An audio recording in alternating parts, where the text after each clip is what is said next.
All right, welcome back everyone to the PMP EVM Mastery Series. This is episode 7, and we are officially wrapping up our deep dive into forecasting with part 2 of TCPI and VAC Mastery. We're about to get into the two most powerful, most advanced forecasting tools that every single project manager absolutely needs to have in their toolkit. So, here's what we're going to tackle today. We'll kick things off with a super quick recap of part 1, just to get our heads back in the game. Then, we're diving straight into Variance of Completion, or VAC. After that, we'll get to the big one, the Two Complete Performance Index, TCPI, and we'll break down both of its key formulas. We'll figure out how to interpret what it's telling us, and most importantly, how to pull all of these metrics together to make some seriously smart, data-driven decisions. Okay, so before we build on top, let's just make sure our foundation is solid. Remember back in part 1, we learned that any forecast, our EAC, is really just our actual cost so far plus our estimate to complete, which is the cost of the rest of the work. With that simple idea locked in, we're now ready to add two incredibly powerful tools to our arsenal, VAC and TCPI. First up, let's talk about VAC, which stands for Variance at Completion. The formula here is honestly as simple as it gets. It's your original budget, the VAC, minus your new forecast, the EAC. What this number tells you is the bottom line. Are you projected to finish over or under budget? That's it. A positive number is fantastic. It means you have a surplus. A negative number?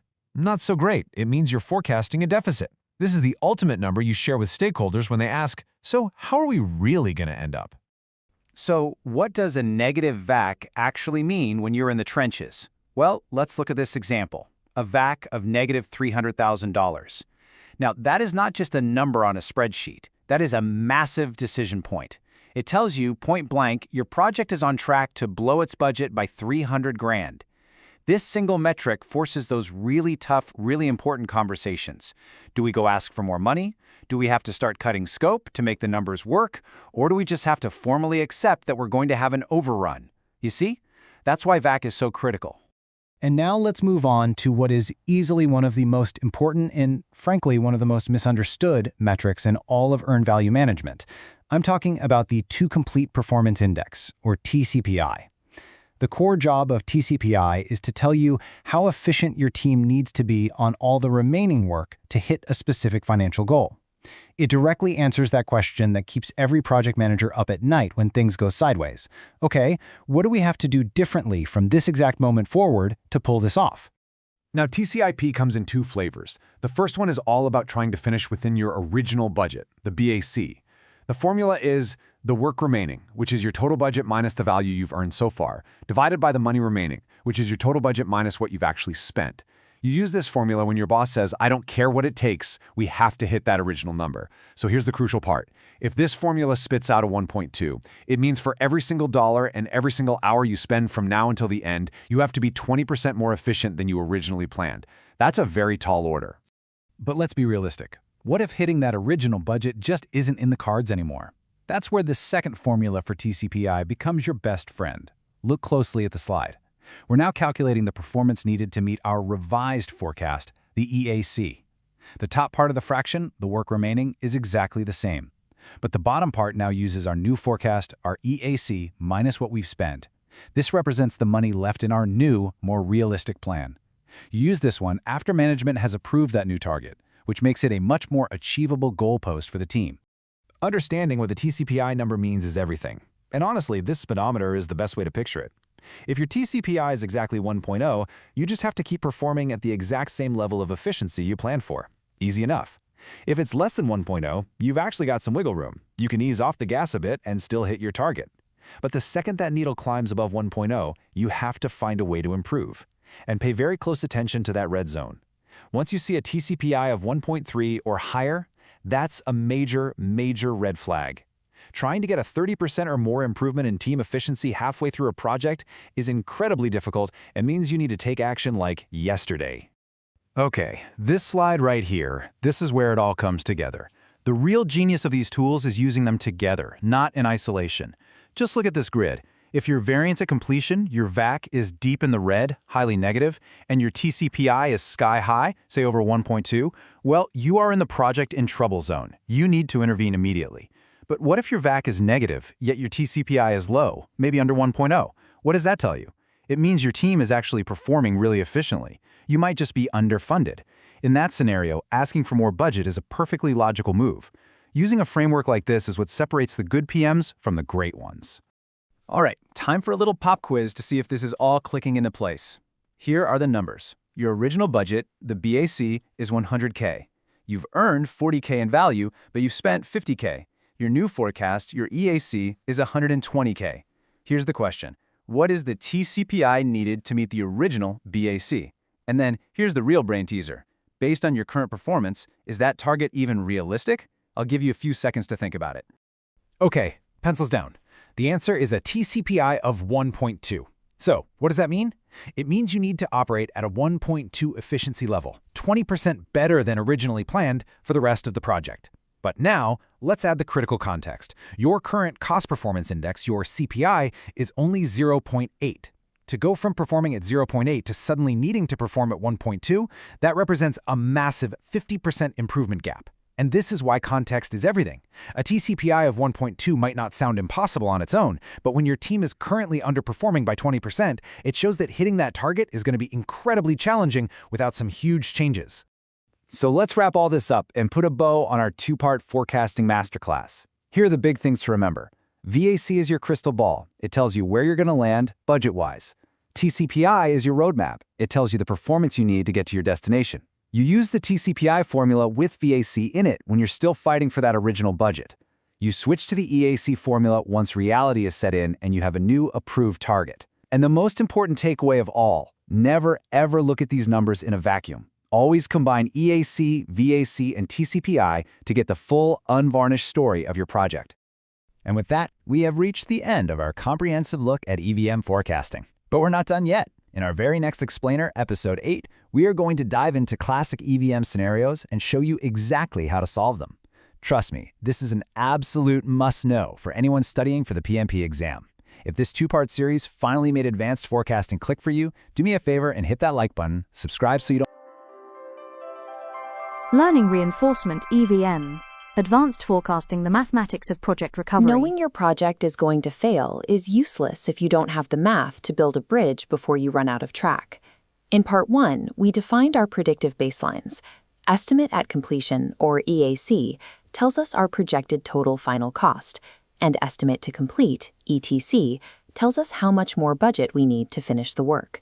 But knowing what a project will eventually cost doesn't give you the full picture. If you walk into a boardroom with just an EAC, you are missing the absolute financial variance and the exact efficiency rate required to survive. To fix that, we use Variance at completion, or VAC. This is the ultimate health check for your final budget. We pair that with the To Complete Performance Index, TCPI. This dictates the precise level of future efficiency your team must hit. Today, we decode both VAC and TCPI to give you a definitive framework for project interventions. Mastering these metrics allows you to move past observation and begin mathematically engineering a project's recovery. To find our variance, we simply compare our original budget at completion, or BAC, against our new forecasted estimate at completion, our EAC. The math is straightforward. VAC equals BAC minus EAC. If your original budget is greater than your revised estimate, you get a positive number. Operationally, a positive VAC means the project is forecasted to finish under budget. You have extra money. But let's look at the inverse. If your math results in a negative $300,000 VAC, your baseline is smaller than your forecast. This means you are on track to finish exactly $300,000 over budget. A negative variance late in the project lifecycle forces a critical conversation with your stakeholders. You can't just report the number and move on. It demands one of three immediate actions. You must ask for more funding, reduce the project scope to cut costs, or get formal executive approval to accept the overrun. As a financial ultimatum, VAC forces leadership to negotiate with reality instead of treating the budget as a passive status report. Identifying a budget shortfall is necessary, but VAC doesn't tell your team how to adjust their daily work to fix the problem. That is where the To Complete Performance Index comes in. TCPI calculates the exact cost performance index required for all remaining work to hit a specific financial target. This metric strictly ignores past performance. It applies exclusively to the future timeline. It answers the toughest question a project manager faces. How efficiently must we work from now until the end to survive? To calculate it, you have to choose your target. Are you fighting to protect the original baseline, or are you accepting a revised forecast? TCPI converts vague executive demands to do better into a mathematically precise, non-negotiable daily efficiency requirement. There are two TCPI formulas, but they both share the exact same numerator, VAC minus earned value. This top half simply represents the total volume of work left to execute. The difference lies in the denominator. In the first formula, we divide by VAC minus actual cost. This represents the remaining funds left in your original budget. You use this first equation when leadership is still strictly committed to delivering on the original baseline. Now look at the second formula. Here, the denominator is EAC minus actual cost. This represents the remaining funds based on your newly revised forecast. You use this when hitting the original budget is mathematically impossible. It provides a realistic target for projects that are already in trouble. Knowing exactly when to abandon the first formula and switch to the second is a critical diagnostic skill called the dual target threshold. Choosing your denominator is an admission. You are either stubbornly fighting for the original baseline, or you are acknowledging a compromised reality. Let's apply this to a real scenario. Your original budget, VAC, is $100,000. Your earned value is $40,000. Actual cost is $50,000. And your revised EAC is $120,000. If we calculate TCPI against the original VAC, we get $60,000 divided by $50,000. That gives us a TCPI of 1.2.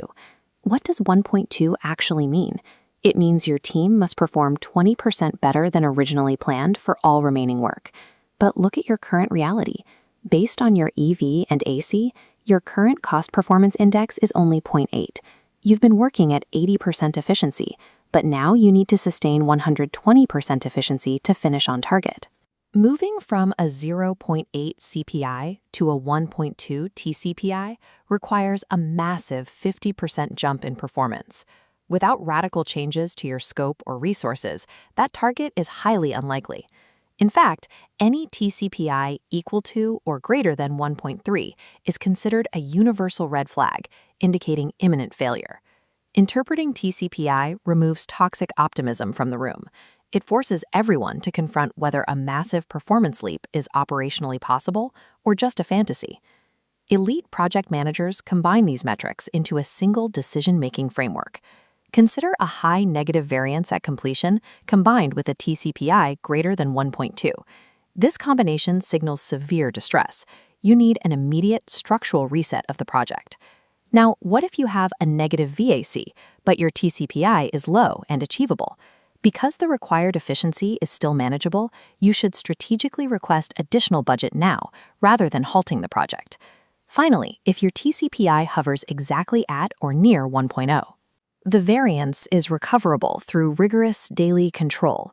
Your original baseline can still be saved. If you finally have a grip on advanced forecasting, type TCPI in the comments below and get ready for our next episode on classic EVM scenarios. EVM mastery relies on synthesizing interconnected data to dictate executive action long before a project reaches the point of failure.